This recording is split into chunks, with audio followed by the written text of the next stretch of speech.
Good morning and welcome back. 6:17. Let's take your look at weather and traffic on the 7th for your Friday morning. Now we are looking comfortable for now, but we are under an ABC-7 first alert. This is not for your Friday. This is for your Sunday. For now, we are continuing a warming trend, looking at a very comfortable day ahead. But those weekend winds, we are expecting them to really pick up come Sunday, potentially damaging winds. So for overall, again today, looking comfortable with temperatures in the mid to upper 70s as we continue that warming trend. El Paso expecting about 78. Las Cruces expecting a high today of about 77. Now Sunday temperatures will climb a little bit more, potentially reaching 80 degrees. Winds will pick up just a little, but it is your Sunday when changes blow in when we see those cooler temperatures and again those strong, potentially damaging wind gusts. Overall, looking ahead, we are expecting some very high, very strong winds, potentially reaching wind gust speeds of about 55 to even 60 miles per hour. Now once you reach that level, again that is considered dangerous and damaging, so we'll definitely keep an eye out on this one. With that, we are expecting the potential for patchy blowing dust and sand, and of course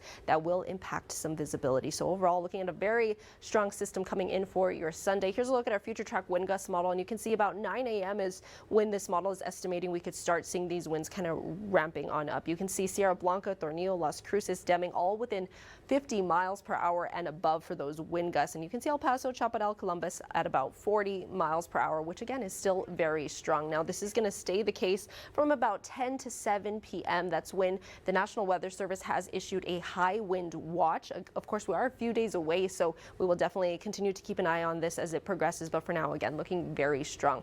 Now it looks like these winds will kind of come down, but just slightly. We will still continue to see those winds into your Monday, but again, not as intense as what we are expected to experience on Sunday. Now with that, again, we do have potential for blowing dust and sand. So here's a look at our future track dust tracker, and you can see about 11 a.m. this model is suggesting pretty widespread patchy blowing dust at that moment. Of course, with the wind, that patchy blowing dust can blow on out, but it's still expected to kind of stick around in the area till about 8 p.m. on Sunday and even into your Monday. So again, very different weather conditions coming in the next few days. Here's a look now at your 7-day future track sponsored by Mattress Firm. Again, a beautiful day today. We continue that warming trend, comfortable conditions, some light breezes. Your Saturday, those winds pick up just slightly, temperatures potentially in the 80s, and then your first alert Sunday, that is for the cooler temperature, for the windy conditions, and again, the patchy blowing dust. Michael? Thank you very much.